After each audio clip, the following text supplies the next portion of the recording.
Artiklu fuq it-Times faħħar ir-Rispons Tal-Gvern Għall-Pandemija, l-opinjonista Martin Scicluna saħaq li l-Gvern immexxi mill-Prim Ministru Robert Abela għamel xogħol tremend biex ħoloq malajr skemi ta' għajnuna biex jgħin lil min ħaddem u l-ħaddiema.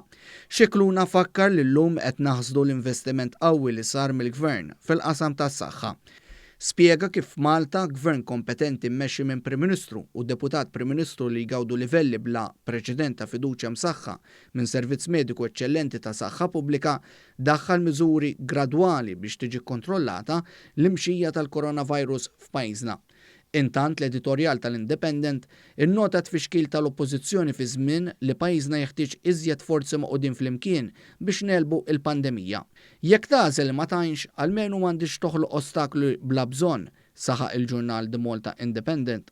L-editur ġab eżempju b'allegazzjoni li għamel id-Deputat Nazzjonalista li semma kumpanija li ġiet preferuta minn qabel brabta mas-sejħa għal bini ta' sptar b'materjal prefabbrikat fi żmien 8 ġimgħat.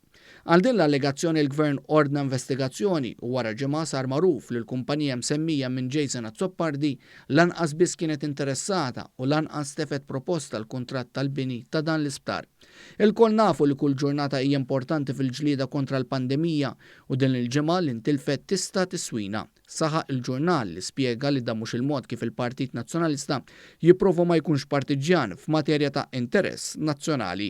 L-Independent saħaq il-partit immexxi minn Adrian Delija prova jiskorja punti politiċi iżda minflok il-Partit Nazzjonalista spara f'saqajh. L-editorjal tal-Independent hemm jgħid li l-Partit Nazzjonalista għadu qed isiba diffiċli biex ikun relevanti u kredibbli.